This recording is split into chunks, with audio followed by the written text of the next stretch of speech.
I think we all know that I didn't exactly make the right choice for a Christmas movie to be reviewing for this time of year. But I've started this mess, so let's go ahead and finish off the Cars movies with a second and final installment, Cars: The Revelation. Okay, in the event that you missed it, the first movie ends with Urena being killed by the Spider-Woman, and Cars losing his powers, leaving the Snail Demon New Way in the hands of the Borg reject. But due to plot convenience, Ortera reappears, cutting down the Mikura. Meanwhile, Kure has taken Sagisaka's place as Yoshiko's caretaker. She's still in the hospital. So now that we're all caught up with the story of Cars 1, let's go ahead and get back into the action. First couple of minutes basically re-establish how the world of Cars works. You could tell that people were getting really confused about what was going on in the first movie because the writers do a hell of a better job establishing on what's going on. And yes, it was due to this movie that I was able to understand the events of the first movie. We move on to Ortera, who's helping Nue recover from his last battle. Nue helps Ortera get caught up on how things work. In case you missed it, the Cars are created by the Urena, cat-like girls who are created by the city itself. Nue tells Ortera that his Urena isn't dead but merely captured by Echo, and if he doesn't find a way to rescue her, he won't be able to transform into Cars again. Although this makes me wonder about a few things, like how Ordera was able to defeat the Mikura at the end of the first movie. If we go by the logic that has been established by the movie, the Urena are the ones who have complete control over the Cars' powers, and if they are taken away, so are the powers. So then why was Ordera able to pull this off? I think that's the trouble with twist endings. You get so caught up in how you want the movie to end that you forget what you've established at the beginning of the movie. Going back to Kure, he's been going over some of the paperwork concerning the hospital when Sagisaka walks back into the police office saying that he's all better from the car accident in the first film. They notice that Nue is once again appearing at the scene of the crime. Remember that they were looking for him in the first film because they thought he had something to do with the mysterious murders. They head out once again to find Nue. We cut to a news program that's interviewing the governor, Kure's boss's boss, and also one of the evil Mikura. He's telling everyone that the events in the hospital was due to faulty equipment. I'd mention how retarded this is, considering the damage done, but thankfully Kure and Sagisaka point this out before I have time to say anything. And how are our heroes rewarded for their clever insight? A bird takes a crap on them. Sagisaka says that this is a sign of good luck, and that the animals have been hightailing it out of the town. I've been noticing that kind of activity with groups of rats and birds around the city lately. So you think all these birds and rats are some kind of omen? Oh my gosh!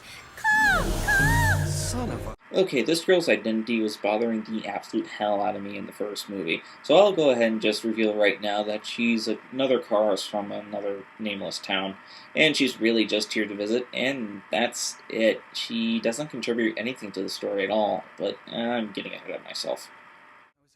And if you're still wondering if the movie has a problem keeping track of one character at a time, don't worry, it does. We go to Nue, who gives the snail girl a photo of him and his brother, who has been imprisoned by Echo, telling her to hold on to it for him. Nue mentions that Echo's main motivation is the fear of being forgotten by the human race, which I have to admit it's more original than simply going on a quest of revenge or any of the other villain cliches out there. Switching back to Ordera, he's busy having a flashback. Apparently he was working for a local gang as a swordsman taking out other rival gangs. He also has a brother named Reiji, who is voiced by Johnny Young Bosch. What the hell were you thinking sending him in there alone like that? To be completely honest, I've never had any problems with his voice acting. I think he's just been given too many main character roles. Bite me! I know you think you're untouchable. Anyhow, Reiji is against the idea of working for gangsters and begs his brother to run away with him. When stealing the money they would need, Ordera takes a bullet for his younger brother, and that is what sent him into the coma in the first movie. Going back to the present, during his absence, Reiji was captured and Ordera goes to rescue him, although Reiji is killed soon afterwards by his mob boss and father. Ordera confronts him, saying, "You're the one who seems to think that I'm a monster. You've always said so, haven't you, father?" When you were conceived between me and my mother, I had no idea it'd come to this. Perhaps it would have been best if you died with that whore.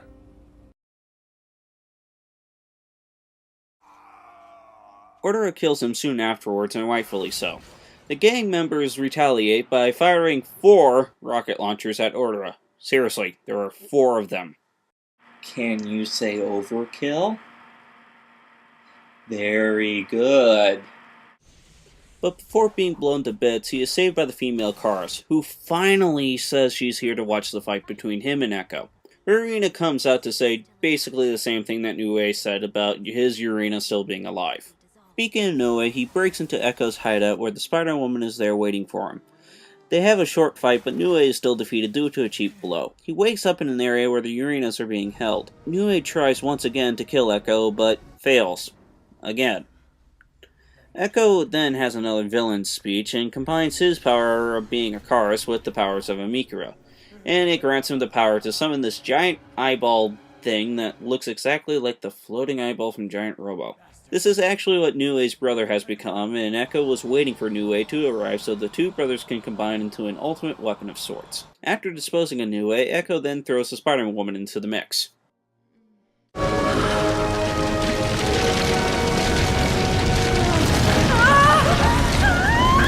I could make a tentacle joke, but I won't bother. Anyhow, this is where the shit really hits the fan, as the Roots, it's what everyone in the movie calls them, destroys large sections of the city, killing everyone in their path. It even goes and creates a barrier around the city. Meanwhile, the governor is making plans for fallout shelters for the survivors to retreat to, and since he's on the side of evil, you know this can't be a good thing. Going back to Ordera, he's wandering around the city when he finds a little girl crying out for her mother, while standing over a dead body. And to make the scene even more depressing, we see Christmas decor all around the background.